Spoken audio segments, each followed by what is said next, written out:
My name is David Thompson. I'm the president of the Twin Pines Cooperative Foundation.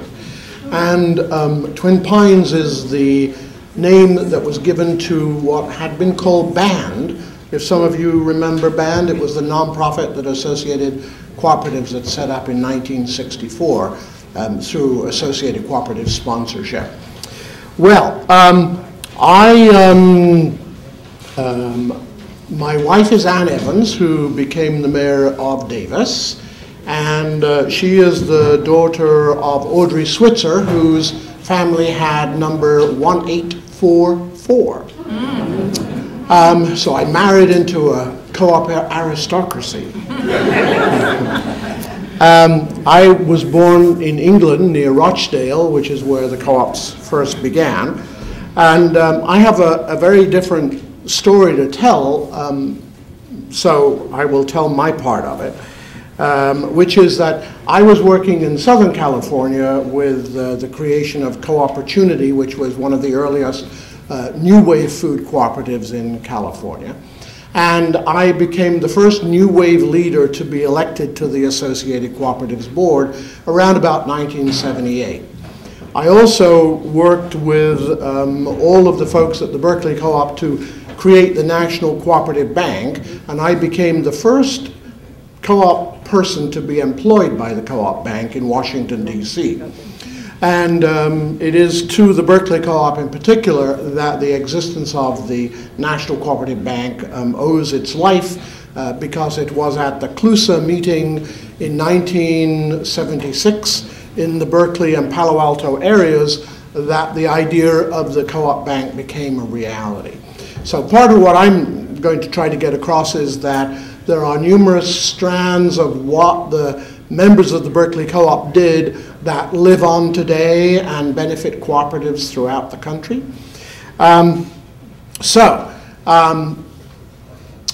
The period when Berkeley and then Palo Alto and then Associated Cooperatives collapsed was a period in which I was intimately involved, regretfully. And it was a period in which, and we can go into detail if you want at a later point, but there were numerous fights over the assets of associated cooperatives.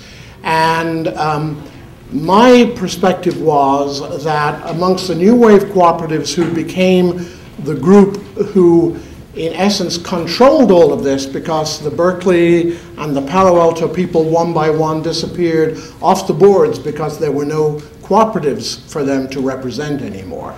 And all of the other wholesale co-ops around the country sold out over that same period of time and just gave the money back to the members, and the legacy disappeared, the money disappeared, and somebody got cheaper groceries 1 year. What I went out and recruited a group of people who would be committed to keeping all of the assets together, making all of those assets, however small they might be, a real legacy on behalf of the Berkeley Co-op and Palo Alto Co-op members in particular. And that we would do something with them to develop more cooperatives. So now, what I'm about to tell you, only a few people in this room know, so I want you to take pride in what happened. Somehow or other, we kept everybody's hands off the assets of associated cooperatives. And we had to move quickly because everybody else who was owed money by Berkeley or Palo Alto wanted to try to collect that money from associated cooperatives. And we said, no, it is the collective capital of the cooperative movement, and we will fight it. So there was an effort to put associated cooperatives into bankruptcy, and I led the effort to fight that happening. Berkeley Co-op and associated cooperatives got into a huge legal fight that had to be sorted out. And, but in the end of it all, we were able to preserve the assets of associated cooperatives. And what happened is we then, one by one, as time allowed, sold the assets of associated cooperatives, and rather than sharing out amongst the members, again, for it to disappear, we gave that value to Twin Pines Cooperative Foundation.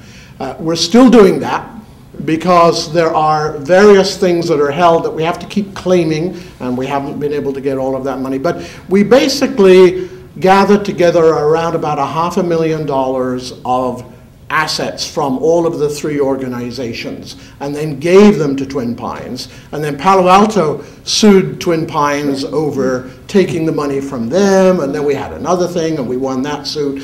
That group that I work with on the board were just really determined to have a common legacy from all of this. So here's what we have done with that money. We went out and then said to all of the other members of associated cooperatives in California that we will create a cooperative community fund on behalf of all of those who want, and we will match that with the $15,000 that we have saved per each of those members here at Twin Pines. If you put in $15,000 and you create a fund that then you build, okay? So here's the result of all of that. And then we went out to other cooperatives around the country and we said we will match $5,000 against you creating your own fund. So we now have 27 food cooperatives around the country that have an endowment within Twin Pines. We have assets today of $2 million. Twin Pines is the largest investor in cooperative development organizations in the United States. We provided, for example, $300,000 to the Cooperative Fund of New England, $330,000 to the North Country Cooperative Fund, $175,000 to the ICA Leaf Fund out of New England. We are the largest single co-op investor in Equal Exchange, which is a worker cooperative coffee company. We are the largest single co-op investor in Organic Valley, which is a cooperative starting, to help develop more and more organic things around the country. And on we go.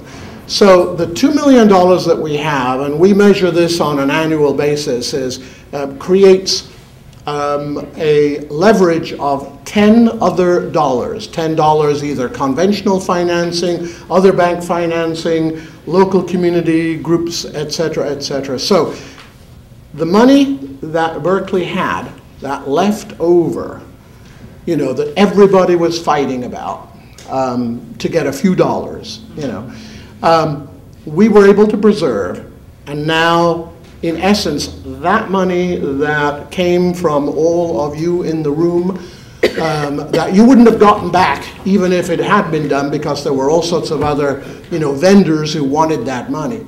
That has led to the creation of $20 million for the development of, and here's where it all sort of comes out. Every food co-op that is new and grows and develops and gets another store or expands in the United States gets some of that money. Every mobile home park co-op that gets started in the United States gets some of that money. Most of every worker cooperative that is being started in the United States gets some of that money. Some of the housing cooperatives that get started get some of that money. So we're building that fund. And I always try to, and I was in Hanover at their 75th annual meeting just last week. I remind people that the fund that we have is the phoenix of the Berkeley Co-op. And I want, as long as I live, to remind people that the good people of Berkeley and Palo Alto in particular are owed a great deal for what they have done. And in particular, I want to thank three people, Bob Neptune, George Yasakochi, and Carl Kruger, because those three people were committed to helping keep the money together. So I want to thank you on behalf of Twin Pines Cooperative Foundation, because your money is now helping every other food cooperative in America to grow. Thank you very much.